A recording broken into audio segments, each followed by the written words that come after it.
It's 2 years overdue, and now delayed for another week. Will voters ever get to choose a new president in Democratic Republic of Congo? There are fears of violence if there's no election. What are the options for the Congolese? This is Inside Story.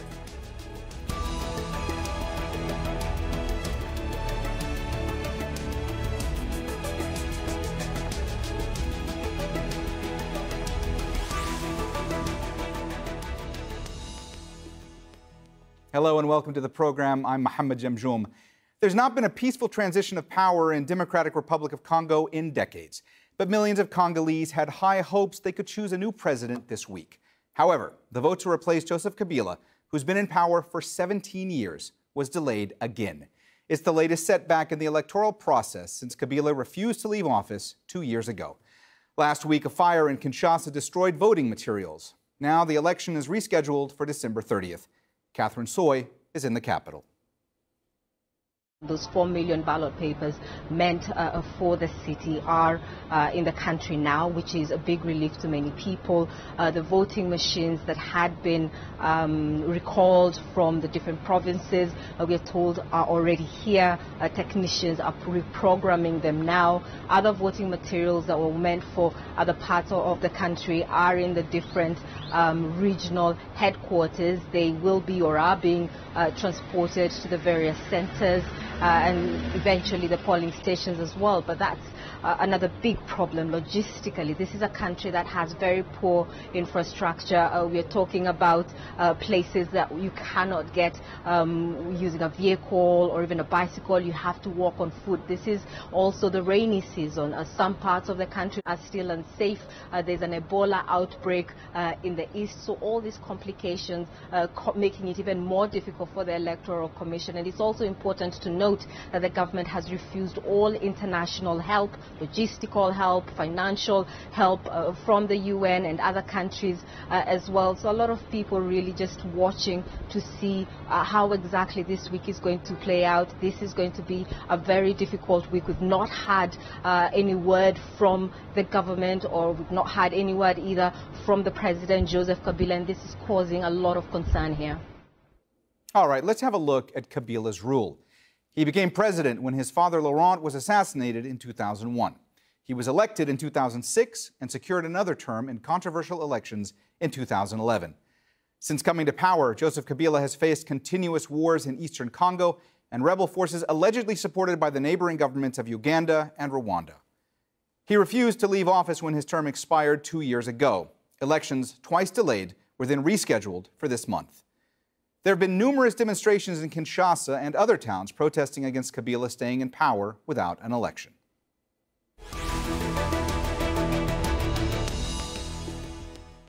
All right, let's bring in our panel. In London, Okito Tongomo, president of the Congolese Exile government. From Kinshasa, Alain Atundu, DRC's ruling party spokesman. And also joining us from London, Indigo Ellis, a risk consultant at Verisk Maplecroft. Welcome to you all to the program. Indigo, let me start with you. Do you believe that elections in DRC will actually take place next week? Well, that's a very good question. I think ultimately we thought that these elections would take place on the 23rd. I think many international observers did think that they would take place.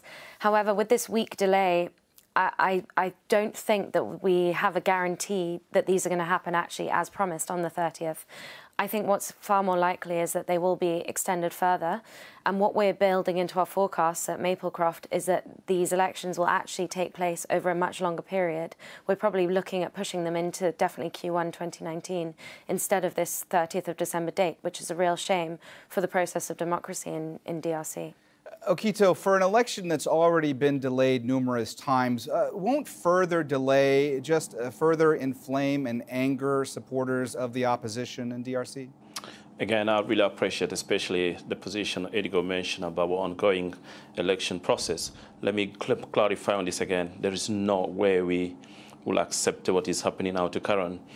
Speaking now, the position, and especially Congolese people, really are very happy to see the change of regime. And the people are celebrating during this campaign, even though we have seen a number of victims and people being killed when the opposition leader tried to campaign during this very critical time. And speaking now, we don't see how this election will take place. What we're calling now is the application of the law. I think by now we have to start calling for Mr. Kabila and Mr. Nanga both have to resign because they have got no sign to organize election. They failed to organize election since 2016, and continuously we have seen a serious number of abuse and the intention delay tactic imposed by the regime carry on with another strategy of having another week, while nothing is sure that even next week we're going to have a credible election. Speaking now, we have to see some respect of the law, and I'm calling for the international community to help Congolese people. Mr. Kabila must resign, and we're going to have the stable election in a very short time. Alain, you just heard Okito there call for the resignation of President Kabila. What is your response to that? I think what Mr. Okito said is just a wish thinking from a man who has no knowledge of our constitution. Mr. Kabila cannot resign because the constitution says that when there is no an elected president, the current president cannot go. To go just to please to Mr. Okito or to people like him, because their target is to have a transition with Mr. Kabila. But what about our constitution? I think we have to respect the law, as he said, and the law say we must organize election, and the institution qualified to organize the election is the Central Electoral Commission. That's all. The picture is very, very simple. Indigo, if the elections are actually held, how much of a chance do Martin Fayulu or Felix Tshisekedi have in defeating the handpicked successor of Joseph Kabila, Emmanuel Ramazani Shadary? They have very little chance. What we forecast is that there will be an unfair election with, without doubt, contested results. The opposition have already said that they will not accept any result where Shadary wins. Shadary, it will be a question of how far the government will be able to manipulate the result so that Shadary wins, whether it will be by a large margin, which will obviously result in further unrest and violent demonstrations. And this is kind of the worst-case scenario. The other alternative is that they manipulate the vote so that Shadary wins by a small amount, ensuring that he is able, or needs to, co-opt opposition members into some kind of coalition government, possibly a transitional government until the 2023 election. This is obviously not ideal. Which members of the opposition would be happy going into a coalition government is still yet to be seen.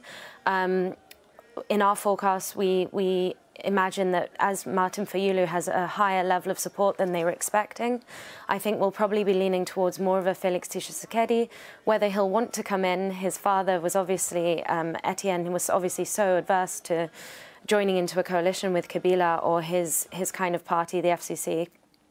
This is what we're looking at. I don't think there's any chance that the opposition could possibly win because the results are going to be unfair. Okito, if I mean, picking up on what Indigo was saying, you know, if Mr. Shadary were to win, just how difficult would it be for him to form a government going forward? Thank you very much. I really support what Indigo mentioned, but I have to answer this question with two levels. Let me clarify first. So with the minister mentioned in Congo, Alain Atundu, I seriously regretted to hear from a minister who believed that the value of the constitution has been respected by the regime, who has put the country to a chaotic system. Mr. Kabila has failed to organize the election since 2016, and we have seen the delay tactic imposed by the regime. There's no intention to have a free and a credible election. Over 300 people already been killed since last week we had a campaign, and we have seen victims or people, even 1,000 in the prison. We have seen million different type of strategy imposed by the government, including the intimidation of foreigner troops around the city. It's now the person is calling to stabilize the country, and to be there again as a president for this time is a critical time for Congolese people. And coming back to the second question, especially having Mr. Shadari elected. Let me mention this clearly anyway. We already in Exile government, we have already have a very clear view on this. We don't see credible and fair election happening by the regime. And Indigo has mentioned now, which I completely respect her view. She's mentioned with a very, very credible, professional way to see the value of stability in the Congo. Not with some other people coming with some nonsensical defending argument, which is not stable for this type of serious argument we're talking here. Having Mr. Shadari elected, that will be a disaster again in the Congo. Mr. Shadari, the rest of the Congolese people have shown to the rest of the planet they're not ready to see the continuance of this chaotic regime. And there's no one in the Congo ready to elect for Mr. Shadari. That's why Mr. Kabila is delaying the election, because he doesn't see himself being a president. And again, we're talking about Mr. Shadari. This is not even a candidate of the FCC. I understand, speaking from one of our ministers, I can hear some knowledge from our minister, which I respect a lot. He now called himself Mr. Shadari to be the candidate of FCC. Let's be clear. Mr. Shadari is the Mr. Kabila's candidate. He was appointed by the Mr. Kabila. That's an individual personal candidate for a democratic society, for a future country where we want to see stability. Let's make a very thing clear here. There's no chance for Shadari in Congo, and we want to see stability in Congo. There's no way we're going to have another form of abuse of human rights in the critical time in the Congolese people are expecting to see the respect of the value of democracy in a society where thousands of investors want to come. Congo is leading the market for our future car and emerging technology. We have to recognize that and provide a more stable society. Alain, after so many delays for these elections, how certain are you that they are actually going to take place on December 30th, as has been announced by the Electoral Commission? And what do you say to the critics of President Kabila and the government who say they are behind these delays? First of all, I will make to note that Mr. Okito is just telling his own story. He didn't give us information about Constitution, how to do this case. But about the delay, I think you must know that this delay of 1 week is not for the entire country. It's not the beginning of to deploy logistics. It's just to allow Kinshasa area to participate at the vote the same date that all the country. This is the explanation of the President Nanga. And about the President Kabila, you have to note that the man who played a major role to bring the people at this election is Mr. Kabila. First of all, he didn't run for the third time, for the third. Secondly, he provides all the materials, all the needs. They were saying, there is no money. And the government provides money at time. They said there is no logistic. Army provides cars, truck, and planes. So, what is the proof that Mr. Kabila is not fair? Mr. Kabila is fair. The problem is this.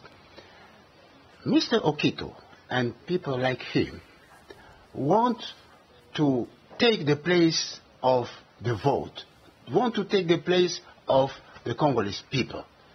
We at Majority Coalition, we have to face the vote so that the result from the vote will tell us if Mr. Shadari will be president or not. That's all. Okito, let me ask you, first of all, I'm going to give you a chance to respond to what Alain was saying there. But also, one of the reasons this election was delayed was because of this fire in which voting materials were destroyed in Kinshasa. Now, members of the opposition have blamed the ruling party for that, but members of the ruling party have said that because there are members of the opposition that have not wanted to utilize the voting machines that might be utilized, and because they've expressed that means that the opposition is behind this delay. What do you say to those allegations? Completely nonsensical. There's nothing there to clearly justify what we heard from the government. Let me mention very clearly here, if a member of the opposition were in the center of what happened in the building, by now they should be arrested or probably executed. We have seen a number of different abuse happening in the Congo without justice. We see a number of opposition party leaders being in prison without even justice, without even hearing them up. So talking about opposition member being in the center of this, and none of them has been arrested by now in a regime where the opposition has got nothing to say, that's a really unnecessary point. We have to have justice here. Congolese people have been a victim of a number of atrocity and abuse caused by the regime. And this is a taxpayer. Congolese people that are suffering, they don't have even nothing to eat. Imposing a machine, the call first should be called a voting machine. Now it's been changed to a printing machine. It's another way of wasting public funding for unnecessary excuses and wasting people's time for something that should be done for years. And I have to go back again to Mr. Atundu. Let me clarify a little bit here. We have to be accountable here. Since when the authority in Congo will be more accountable? Justifying some of the weaknesses. They've never been able to justify what they're doing as something to improve the Congolese people. This is the regime has been enabled to organize a free and a fair election. We have a C opposition member being seriously intimidated during the election campaign. We have seen a number of abuse, even stopping them from campaigning in a major city of the Congolese people. We see different form of abuse happening during this election campaign. And Mr. Atundu here going to say to us, Mr. Kabila has to give some of his time. With respect to the system, to my leaders, I have to make it clear to everybody today, we have to recognize Congolese people as well. Okay, Mr. Kabila should resign by now. He has failed to organize the election. He has failed to show interest of stability on Congolese people. He is delaying the election just because he's going to use some article which has been incompletely. I can mention this again, and I will insist it. Article 70 of our Constitution is a clear mention that Mr. Kabila mandate have to finish on his second term in the office. Okay, the clause which Mr. Atundu tried to defend, the clause does not give him time to stay in power. The clause is said that after the election happened, Mr. Kabila will be there until the handover of power takes place. Since Mr. Kabila never organized the election and is using delay tactic, he should resign by now. There's no excuses for that. He's got no right to stay as a president. He's now an illegitimate president, and he's now illegal president again. And the Congolese people now have to take the power by force. So we're going to use Article 64 because that's the need for the value of our country. Indigo, Okito. We want to see stable nation. Sorry, Okito. Let me try to just segue into another point, jump off what you were saying there. Indigo, you heard Okito talking about the Constitution, of course. Now, is there actually a mechanism by which Joseph Kabila could be removed from office if this election doesn't take place, if the delays keep happening? There isn't. There is no solidified constitutional process by which that they would be able to remove President Kabila from office. And this is the main problem that people have, I think. I think in 2011, when he amended the Constitution to change the presidential voting system, he kind of ensured this trajectory would happen. He was ensuring that he knew he would never be able to win against a credible opposition. So he manipulated the Constitution, amended it in order to have a single round voting system. He's consistently amended the Constitution to be able to remain in office. And I think that this delay is just a further example of that happening. And in order to conduct free and fair elections, there's going to have to be a change. And I have to agree with the fact that he will need to step down before free and fair elections can legitimately be held. Indigo, could you also break down for our viewers the regional implications in all this? I mean, how concerned are the neighbors of DRC that this potential unrest will spill over? I think so far a lot of the conversations around violence resulting from this electoral process have focused on those eastern provinces, and obviously those areas are incredibly unstable. Militia activity is increasing, particularly in North Kivu. But as we look for our regional neighbours, so let's take Rwanda and Burundi, for example, the Rwandan and Burundian troops are stationed on the border as we speak. There is a strong fear that this violence could spread over as it has done in the past. And I think now, as we see violence has popped up in the past couple of weeks in the northwest province, I think the regional community, definitely SADC, are concerned. We just saw today that President Geingob of Namibia, who's the chair of the SADC group, the SADC group, is now they're going to be holding a meeting to focus on the situation in DRC on the 26th of December. So actually, it'll be very interesting to see what they come up with as a result of that meeting. Will they be able to kind of put this regional pressure on Kabila as they did prior to him appointing a successor? I think that's what kind of pushed him over the edge into appointing a successor and not trying to amend the constitution or run again or delay the elections for a lot longer than he did. So whether this regional pressure will be enough again, I hope so, but we'll have to see. Alain, something that we've not yet spoken about and that's affecting DRC, of course, is the Ebola outbreak. So I want to get your point of view on this. First of all, how much concern is there right now in the government about trying to contain this outbreak? Furthermore, if tensions escalate because of the election delays, will the government be in a position to actually handle the Ebola outbreak effectively? No. I think we have to avoid a confusion between the challenges and the main state. For the opposition, as challenges, they want trouble. There is such trouble. They wish trouble so that they can put on the table the first proposal of transition without Kabila. But what we are discussing here, it's what are the conditions in the moment for the election to be fair, credible.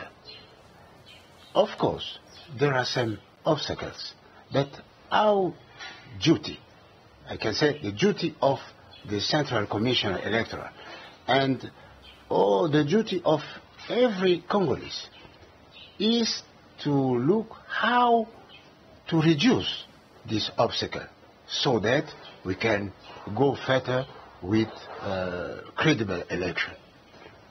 All these judgments about the regime, about Mr. Kabila, this is not the matter today. The matter today is what is or what will be the will of Congolese people after the vote. Okito, I'm going to give you the last word here. We only have about 2 minutes left, so please keep that in mind. There's a lot of ifs in this discussion. But if elections actually happen next week, does that effectively shepherd in a new era of politics in the DRC? I will really go through that question with a very simple answer, but I will very have to respond to some concern I had from Alain. Still not occurring what we're talking here. I think Alain is the only person living different planet. I think some of the things he mentioned tell me what the person leading Congo, I don't know if he's got really the picture of the value of the Congo in our planet. Let me mention this, Alain. Congo has got a lot to offer. We're talking in the countries that are going to lead the market now with an introduction of the cobalt. The cobalt is an emerging technology where all the electric cars are going to use cobalt in the coming years. Alain, the Congo have to offer a lot to our globe. It's not only for Congolese people. Congo become the leading market now for the coming years. So we have to think of having a stable nation that will help our country and our people, especially people are going to come to our country and enjoy their time in the Congo, not seeing them being killed in our soul like we had more recently, okay? The killing of an American citizen and a Swedish citizen who went to Congo and being victim of atrocity and a serious barbaric in our country. We want to see a country that offers a peaceful place for people to come and enjoy and contribute in our society. Congolese peoples are living in high level of poverty because of lack of infrastructure. You are causing the regime where no investor want to come to Congo. We want to change that. That's what the Congolese people in exile now have a vision of a Congolese and exile government. And the upcoming election is more critical for the future stability of our nation that will offer a lot to the rest of the globe. And I'm calling for the international community and all Congolese people to recognize this is the critical time. We want to see change of regime in the Congo, the regime that will offer the better services and the better life for not only Congolese people, but to the rest of the community and the rest of the globe.